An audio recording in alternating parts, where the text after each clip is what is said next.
Hey everybody, welcome to episode number 36. We are here in the Blackthorn City gym.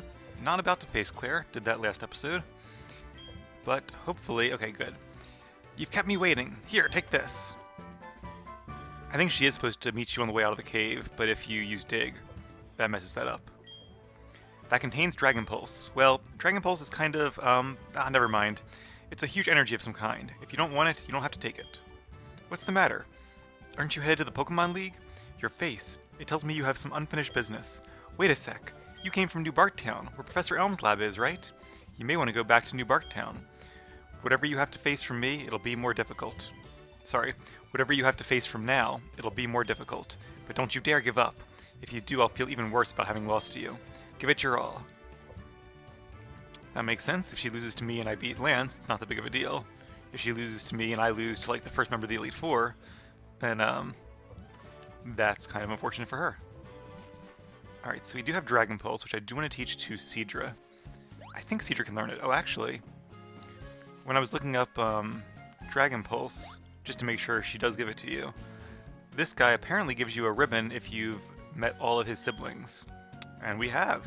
You found all of my siblings? We're pretty good friends, right? Here, have this snooze ribbon. Yay. I don't know what a snooze ribbon is, but I guess it looks good on Kroot. Kroot is staring intently at the mountain. Aw, homesick, buddy? Actually, Mount Silver, which is to our east, is, I believe, where Larvitar comes from. It's the one place you can find it. I think the only place you can find it in the original games. So I'm obviously really glad that they had the Safari Zone available in this game, because otherwise, if I wanted to train a Larvitar, I would have had to trade over via, or in an egg. Alright, so while we're in town, I did buy some Dusk Balls, because obviously we'll be encountering Ho-Oh at some point. Probably not this episode, but maybe next one. And this Pokemart is one of the few that sells Dusk Balls. We want to go back to the Move Reminder's house. Not to remind any more moves, I did stop by the rocks outside Sandwood City and did some smashing until I found a Heart Scale, so we can teach Togekiss Aura Sphere. But I want to stick with Ancient Power a little bit longer, because it's such a fun move.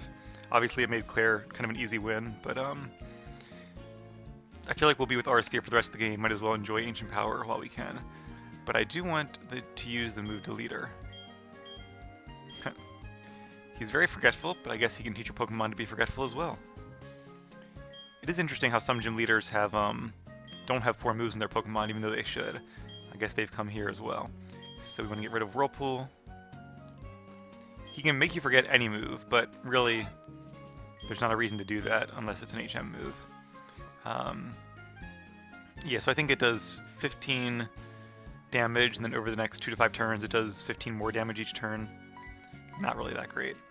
It does prevent your opponent from switching though, so it's kind of like mean looking that way. It just doesn't last forever, so that's kind of nice. Alright, very nice. Now we can teach Seadra Dragon Pulse. Seadra can learn Dragon Pulse by leveling up, but I'm just going to teach it to her via TM, so we'll have it a little bit early. May come in handy against, well, I was going to say against the Pokemon League, but really, Dragon Pulse, ironically, is not a move you want to use against Dragon types in our case, because Seadra has Blizzard. Maybe if it's like a Dragon type that wouldn't survive a Dragon Pulse, but Blizzard can miss. But the real reason I want Dragon Pulse is because... Actually, let's go ahead and give Leah back the Mystic Water. If I can find it, there it is. Is because it's one of Kingdra's stab attacks. So, against, say, a grass type, Ice Beam would also be better. Against a fellow water type, that'd be the one example. You'd want to use Dragon Pulse. Because water's not good against? Grass, dragon, water. Is there anything else it's not good against? That might be it. Water's a pretty good attack type. It's actually one of my favorite types. Might be my second favorite type. So I should like Kingdra quite a bit then if it's part dragon and part water, my 2 favorite types. Alright, so let's see. We did that, did that. Alright. Forgot to buy mulch. I did do some game cornering, and we're up to like 5,000 something coins now. got to level like 5 and 6 a few times. Won like 800 coins in a level 6 match, then get to level 7. Like the second one I hit is a Voltorb, and I went right down. The trouble with that is part of it's luck and part of it's... Ooh, Dark Cave. Okay. So we'll come back there. I forgot there was another entrance to it. Let's go ahead and see what wild Pokemon we can encounter here. I think there might be a few that you don't find anywhere else. Gligar, for example. So Gligar is a ground and flying type, a unique type combination. It's doubly weak to Blizzard, but I think Surf should be enough to defeat it. And in Generation 4, Gligar gains an evolution, Gliscor, who used to be a really good physical wall. You could learn Roost and some pretty good moves, Swords Dance. Let's check out this area before we jump down. And it could definitely be a good Pokemon to train in a playthrough as well. So it's kind of late in the game to catch one, but if you don't mind waiting, or if you're okay trading one over from a different game, Gligar could probably be a fun Pokemon to train. Just watch out for those ice attacks. But it's nice that its flying type removes ground's weakness to grass. Yeah, we'll jump down here. Choices, choices. You almost have to go down this place like 3 times to see it all. Probably should have brought Hoothoot with us. And then Gliscor's ground typing removes its weakness to electric from being part flying, so it's a pretty good type combination. Alright, we are against Machop. I'm not going to bother with Rain Dance because I'm pretty sure all of our moves will be a one-shot, and will also be faster, being 12 levels higher. So I did look up Claire's moves now that we... Ooh, Graveler, that'll be easy. Now that we defeated her, and her Pokemon are not nearly as formidable as I thought they were. So I definitely overestimated Claire. Here I was like psyching myself out to think she had Dragonairs with all kinds of great moves, and a Kingdra that knew Blizzard, and it turns out it does not. I think her Kingdra knows like Hydro Pump, Dragon Pulse, Hyper Beam, and Smoke Screen, which is not a bad moveset, but not nearly as scary as if it also knew Ice Beam or Blizzard. And her Dragonairs, they know Dragon Rush, which is okay. Or actually, Dragon Rush or Dragon Pulse. I think they know Dragon Pulse, because that's like her TM move. But they each know one special attack, which I think is like Thunder and Fire Blast, or Thunderbolt and Fire Blast, maybe. So again, no ice moves. So Fire Blast would have been good against Cherry, but that's really the only thing I had to watch out for. So long story short, I think all that training I did and all that extra preparation was really overkill. Oh well, lesson learned. Let's bring out Kroot. So as we prepare for the Pokemon League, I have to once again kind of balance that. Do I go for like a lot of training and make sure I win, but they might be kind of easy battles in some cases, and they still might not because it's, you know, the Pokemon League. Oh, I wonder if he's going to self-destruct. That would be awesome. Stake does not use up its power point until it actually makes contact. Nope, Rock Throw. Oh well. It will still be super effective. Or do I keep my Pokemon a little lower level and make things more interesting? I'm leaning towards the latter at this point. Because as much as I don't want to lose, even if I did lose, at least it would hopefully be a fun battle where you could see it going either way. Let's head over this way. Nope. That's where we were before, okay. So we haven't really lost anything yet except facing that guy, so we will have to make at least one more route down. Is there a... Maybe we'll kind of stick to the left and left of center this time and go to the right and right center next time. Phanpy! Phanpy, I think, is also a Pokemon you can only get on this route. I'm not sure if I can one-shot it or not, so I'm just going to run away. Evolved into Donphin, who was a pretty good Pokemon back in Gen 2. I'm not sure how long that lasted. I think until Gen 4. Just because it's a pretty bulky Pokemon. If you saw the first Pokemon movie, that's when Donphin made his debut. Trainer had one and fought Ash's Bulbasaur, maybe? And if I recall, it didn't do very well. Sandstorm, that won't matter against Pupitar because I am both ground and rock type. Actually, that'll help Pupitar because as of, I think it's Gen 4, maybe it's Gen 3, but Sandstorm increases the special defense by rock types by 50%, which is nice because rock has a lot of weaknesses. I think it has more weaknesses than any other type in the game, except maybe ice. So there's a Pokemon in Gen 6, Aurora or something, that has both rock and ice types, so it has a ton of weaknesses, including like 2 double weaknesses. It's not the best defensive Pokemon. It's kind of a cool Pokemon too, but... Is that Cameron? Yep, Cameron. Alright, we have our full team with us for once, so sure, let's take a picture. I hope we can access these somewhere. Look back on our journey together. Smile, everyone! Yay! Everyone looks so happy. Alright, oh, on my PC. Okay, thank you, Cameron. Let's face this lady here. It is foolish to use strong moves indiscriminately. Yes. That is a factual statement. Meryl. Okay, not a great matchup here. Let's use Dig, though. So it's nice that even though Rock has a ton of weaknesses, it's kind of balanced a bit by the fact that its special defense is improved as long as there's a Sandstorm active. Tyranitar, which is Pupitar's evolved form, as you probably know, has the ability Sandstream, which automatically summons a Sandstorm. And I don't remember if it lasts just 5 turns or if it lasts until the end of the battle. I think they switched it in some generation. I want to say in this generation it lasts till the end of battle, or until another weather move is used. So that's pretty cool that basically even by switching in Tyranitar, it automatically gets that defense boost. Because Tyranitar probably would be the most powerful pseudo-legendary, or you can make a good case for it, if it didn't have so many weaknesses, and it has a lot of weaknesses. So that keeps it very balanced. Protect, that's fine. Kind of outsmarted him there, even though I didn't expect him to use Protect. See, it would have been much smarter to use Protect on the second turn of Dig. But he used it at exactly the wrong time. So my thought at the moment is, I think the champion's best Pokemon is level 50. I want to say it's, actually in Gold and Silver it was 50, and then it's 47 for the best member of the Elite Four, 45... Is it 40? No, 47, 46, 44, 42? Which way are we going? Left we said, right? Left we said correct, I should say. Yeah, I think it's 42, 44, 46, 47, and 50 is their best Pokemon. So I'm thinking if we get all of our Pokemon to level 42, that should be kind of the right combination of have a good chance of winning if we play smart, but not make it like steamroll easy.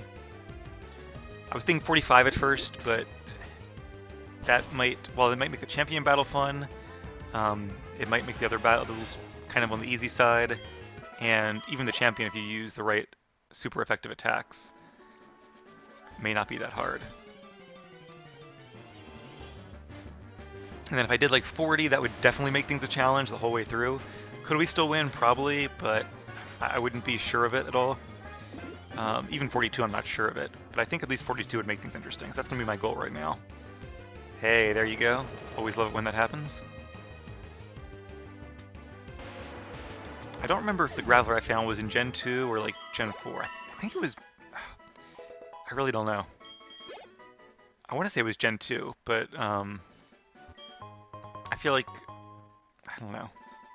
I feel like I might have caught a few shiny Pokemon in Gen 2, and then he was important because he was the one I actually found in Generation 4. Just checking here, since we don't have to jump over any ledges. Oh, okay. So if I don't want to go down here 3 times, I guess I have to go here. But I'm kind of worried about there might be like 3 things on these 3 branches that require a 3rd pass. I think we'll do 2 passes down this route just to make sure we hit all the trainers and any major items. And then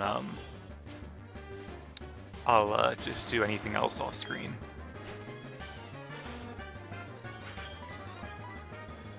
But I do want to do a little bit of stuff here now just because we have a little bit of leveling to do on our Pokemon and a little more preparation before the Elite Four. There will be Victory Road, which is a really, really fun route. It's always one of my favorite routes in each game. Each region has its own Victory Road, which is where all the best trainers go in preparation for the Pokemon League. It's kind of like the equivalent of the tournament in the video games. It almost feels like a tournament too, except there's wild Pokemon in between, and sometimes there's like strength puzzles. I'm just gonna run away from this Geodude. It's not worth a 2-turn dig. There's usually some pretty good TMs lying around, although I don't think there are any that we need. Oh, actually, no, I'm wrong. I think there might be one. All right, jumping down. Anything up here? Yes, a PP up. Okay, great item. Any kind of dead end like this, definitely check. I wonder if you can surf up this river. I don't think you can, but it'd be really cool if like there was a way to get onto the river down at the very bottom, and you could waterfall all the way up to Blackthorn. That'd be awesome. I really hope they did that. Is this guy a trainer? No. Have you heard of the Battle Frontier? It's a huge place with many battle facilities, west of Olivine.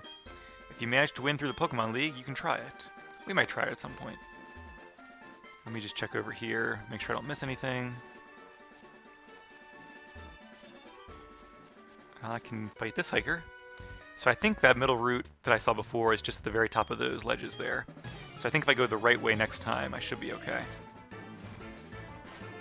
But yeah, this episode is mainly going to be us making our way back to New Bark Town to advance the plot, and also doing some,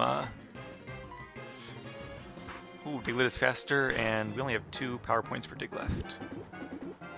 And getting our Pokemon a little bit more trained up as we prepare for our greatest challenge yet.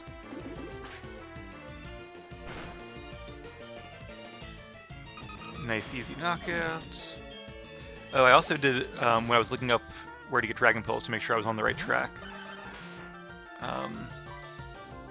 Oh, I was hoping for that. I was about to say, I hope Dugtrio doesn't use Dig in its second turn. But if it goes first, then this is perfect, because now I will avoid Dugtrio's Dig, which would do a lot of damage. You know, actually, I'm glad he didn't use Magnitude. That could have been really bad, because Magnitude actually hits you, as does Earthquake, when you're underground. And I think it might even do double damage when you're underground, which makes sense. So that could have been really bad for Kroot, who is weak to ground attacks. Luckily, he has a pretty good defense stat, I think. Alright, thank you for the Battle Hiker. Time to continue on our journey here. Anything down here? Nope, dead end. There's a berry over there. Wonder if this might be the end of the route. So there's another entrance to Dark Cave. Interesting. I don't really remember Dark Cave very much, because it is an optional area. Alright, jump down here. You can rock climb and get something up there. Once again, there's a fork in the road. Ooh, I wonder if we can do a double battle if we time this just right. Who do we have out? Cherry and Kroot, sure, that's a good team. Did we do it? Oh, I really hope so. Or is it going to be them fighting us one at a time? I think it's a double battle. Alright, sweet. That's something that definitely wasn't around in Gen 2. In Gen 2, you pretty much only could fight very few trainer classes in double battles. And these guys have lower level Pokemon. That makes me wonder if maybe you can, with certain TMs or certain HMs, maybe you can get through part of Dark Cave and come out this cave and fight these guys. Because this definitely doesn't seem very challenging. I'm going to use Return because I don't want to accidentally Petal Dance Kroot. That could be a one-hit knockout. And that would be very sad. I feel bad for one of these trainers because one of them only had 1 Pokemon and the other one has 2 Pokemon and they're the same level. Rock Slide is a really good move in double battles, even in competitive double battles, because not only does it hit both opponents, but it also has a flinch chance against each of them, so it can be really effective in shutting down your opponent. Oddish, level 14, yeah, that won't be much of a challenge at all.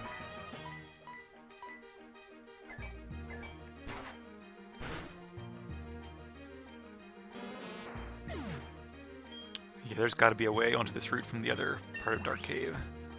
Level 37, well done, Cherry. We beat Camper Ted and Picnicker Eric. Or Erica. Probably Erica. Sure. At this point, might as well, right? X speed. I don't use items in battle, so I'm not going to do that. And I think this is the end of our ledge jumping. Yep, can't go that way. So I believe this is the field where we started at oh so long ago. Yeah, level 2 Rattata. Alright. I think we do have to run. I don't think New Barktown has any PCs. Maybe in the professor's office, but it seems unlikely. So I'm going to use a Max Repel. Bought a few more of those while I was at the Pokemart. And yeah, That's the end of this. Alright, and then we will run to Cherry Grove, and we'll have to grab Hoot Hoot then.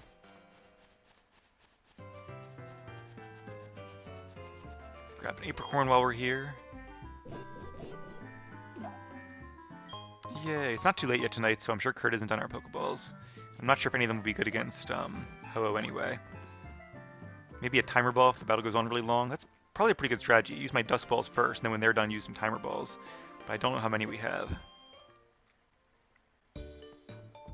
Sometimes it's hard to remember too, which balls are the ones that Kurt makes you from the apricorns, and which ones are the ones you just buy from Pokemarts.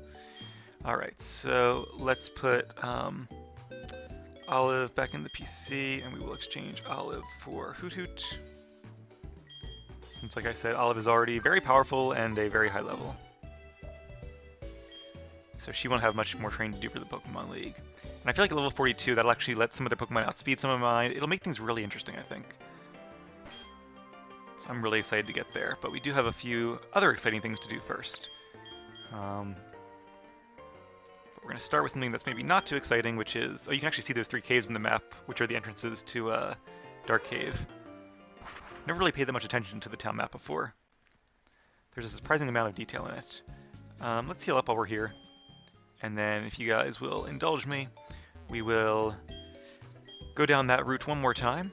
We have a rappel going, so that'll be a little more helpful. In fact, I might choose a rappel the whole rest of the route. And then in New Barktown, we can talk to Professor Elm and get the Master Ball. So it's looking very likely the next episode will be going after Ho-Oh and fighting the Kimono Girls. That'll be tough, actually. Kind of forgot about them. Okay, so we're going down the right route this time. Don't want to miss anything. So I think we already beat that hiker last time, right? And we didn't fight this guy yet. I'm gonna say we didn't bite this guy yet. I was gonna say beat and then fight, and then beat and fight together make bite. I have this bad habit of trying to like revise my sentences mid-sentence. Ooh, Pidgeot, that's cool. How it's level 25, not really sure. Maybe he was at like Rage and the radio signals affected it, because Pidgeot does not evolve to level, I think, 36. I had a Pidgeot in my very first Let's Play. My very first Pokemon game, not my first Let's Play. Back when I was like 9 years old or whatever it was, 8 years old. Maybe even younger than that. I was definitely in elementary school. Alright, so he has 2 pretty strong Pokemon actually. But luckily, we have a Rock and Ground type, which is a good matchup here. So yeah, I'll start saying like, we haven't beat this guy yet, and then my brain will go, oh, what if you say fight instead? And then it'll end up being bite this guy. Light Screen is not going to help against Dig because it is a physical attack.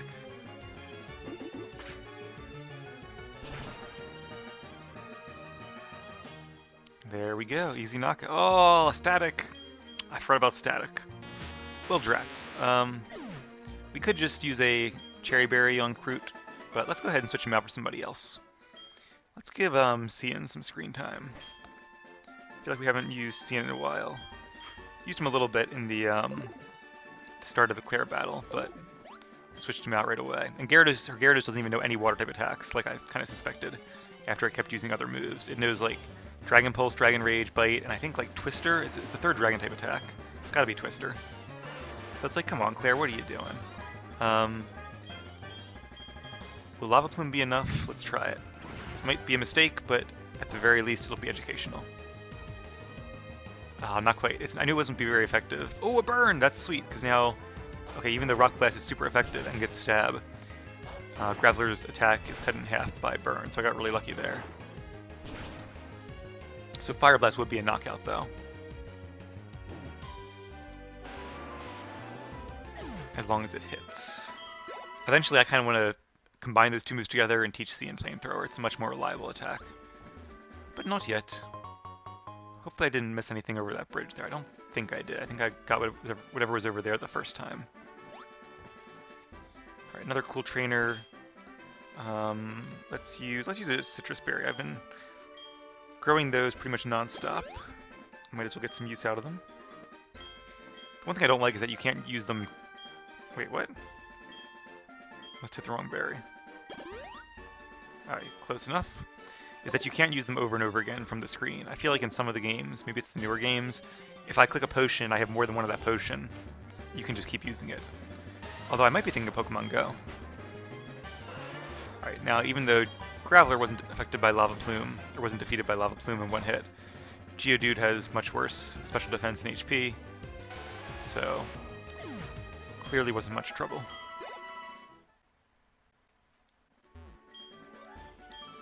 Okay, so we did fight her before. Alright, let's jump down this way this time. Ooh! Okay, this isn't... For a second there I thought this was 3 ledges that were in like the middle at one time, but it's not. Looks like a black belt. I was training here alone. Behold the results of my hard work. Alright, bring it on. Let's see how many Pokemon he has. Just one, okay. So I probably won't use Sunny Day then. Machoke, fairly tough. The cool thing about Victory Road 2 is that you get to see a lot of really powerful Pokemon that aren't used by the gym leaders and Elite Four. Or sometimes they are used by the gym leaders, but they're just higher level with better moves. Which kind of makes sense, because ostensibly all the trainers you face in Victory Road have already also defeated all the gym leaders. I'm not sure it was remarkable, but sure. Also not sure how good of a signal they get here in the mountains. I guess the cell towers in Johto are pretty frequent and have pretty good coverage. Alright, so we'll jump down here. And I don't think there's anything in that middle route, so let's try here. Magmar is not a good matchup against a hiker. But, we'll see what we can make happen. Luckily, rock types have lower special defense, and as we've seen, Cian is pretty powerful. Actually, you know what? I forgot that one of the moves I want to teach Cian is already available. I just didn't think of it. And that move, I'll go ahead and say it, is Solar Beam, which is a grass type attack. Normally it... Oh, another burn! That's awesome. We have so many ways to burn our opponents. I love it. Not that it really matters for this Geodude. Solar Beam normally takes a turn to charge up, but as one of the guys calling us said, oh, that might have been off screen though, if you use it during harsh sunlight, the weather condition, it doesn't have to charge at all. So it's a really good move for Magmortar, or really any fire type that can learn Sunny Day and a fire attack, because there's some good synergy there. Under Sunny Day, Lava Plume should be a one-shot, and it is accurate. So a good strategy, if you have a fire type, say your opponent switches into like a water type, like Swampert or Vaporeon, if you use Sunny Day on the switch-in, or even after it switches in if you're faster, that halves the damage their water type does, their water type moves will do, and allows you to use Solar Beam, which is super effective back in return, so it's a really good move. It would be great against a Golem, which is Graveler's evolved form. That's one of those Pokemon you kind of see in Victory Road. This route is almost like the pre-Victory Road Victory Road. And you can come here before Claire if you want to do some training and don't feel confident. Like, I didn't feel confident, clearly. But, most people tend to do it after Claire. Although, to be honest, you don't even have to do it at all. You can just fly down to New Bark Town. So it's kind of like the Seafoam Islands in the other games. We already fought him, I'm pretty sure. Yeah. And that it's really a completely optional route. But still well worth doing. Banfi! Might as well use Lava Plume, should be an easy few points of experience.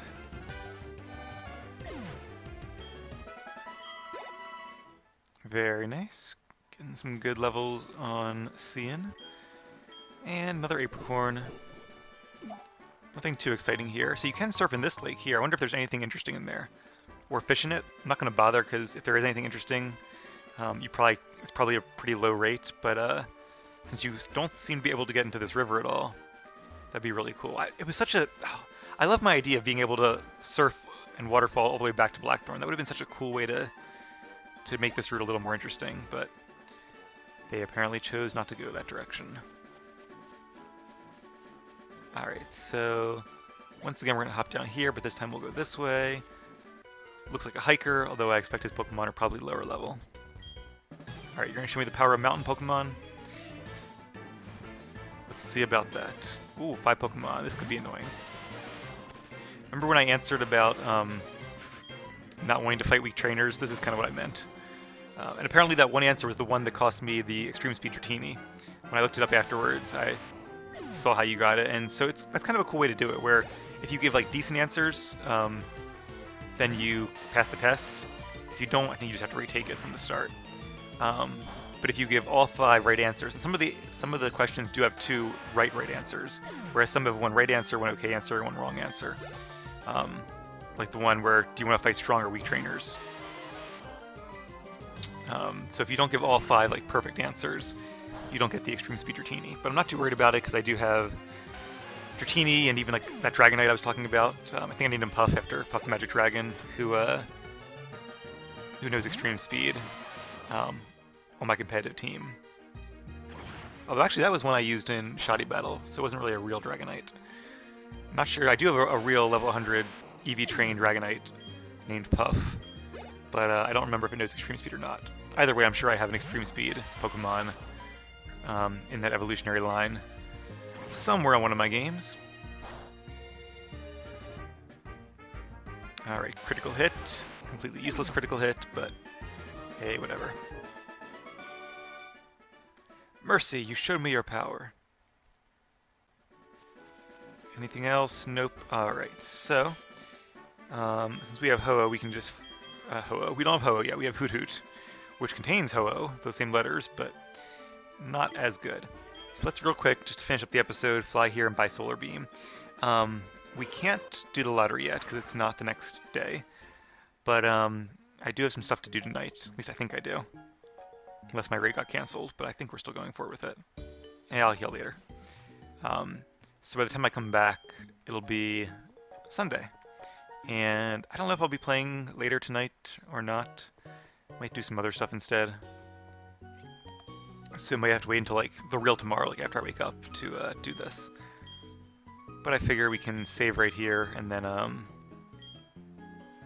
that'll work out well. Also, I did decide that as far as the Voltorb switch goes, it occurred to me that instead of doing that the entire time, I could also just buy the TMs in another game, and when I trade over Magmortar or Kingdra to evolve them, I can also just teach them Ice Beam or Thunderbolt. So since I've already done so many Voltorb flips for so many coins, I'm going to keep going to get at least 1 TM this way, so I don't feel like it's cheating either way, but it feels a little more worthwhile to have worked so hard for something. So I'll do that, and I'll get 1 TM that way. Honestly, it'll probably be Ice Beam just to give myself a little more time to do it. But let's see, TM, I want to say 23 is Solar Beam. 22, close. Alright, thank you very much. We do have a lot of money, but so I'll buy the Thunderbolt TM on a different game. We trade over our Magmar to evolve him. Well, I would say I would teach him Thunderbolt. Maybe I'll give him the TM to hold.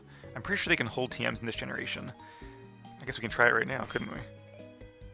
And then once I trade him back and he evolves into Magmar, then that'll be good. I could also give him the held item. I could do a couple trades back and forth, but I'd like to avoid that. I'm also going to try to figure out how I can evolve them with... I'm not sure if the DS with the capture card... They should be able to trade other DSs. I wouldn't see why not. Give. Yeah, okay, so you can give TM. Sweet, so we'll probably do that then. And then we'll get Ice Beam when I eventually get 10,000 coins. Alright, so I do want to teach you no more Headbutt. You are going to learn Solar Beam. And then when I get Thunderbolt, I'll use that to replace, well, I don't know. Maybe I'll keep Headbutt actually and replace... do I replace Fire Blast? Oh, it's such a good move. I think we will. Not sure when we learn Flamethrower, but it can't be more than like another 10 levels. Maybe a little more, but it's got to be somewhat soon. Because I think Magmar and Magmortar can probably learn Flamethrower in the 40s and then like Fire Blast in the 50s. Not sure about that, but that sounds right.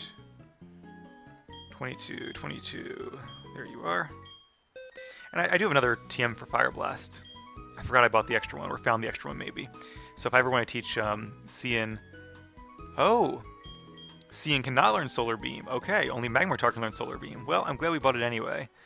But we'll just have to keep that in our inventory for now. So, alright guys, that's enough for now. I'm going to log off. When we come back, it'll be Sunday, so we can buy lottery tickets, see how we do, and then we will very likely try to catch Ho next episode. There's also Dark Cave, but I might wait and do that after Ho-Oh. I might even look it up and see if there's anything interesting in there. If there's not, I might just skip it altogether. But we'll just have to wait and see. So thank you all very much for watching. I hope you enjoy the rest of your day, and please stay tuned for plenty more Pokemon Heartgold.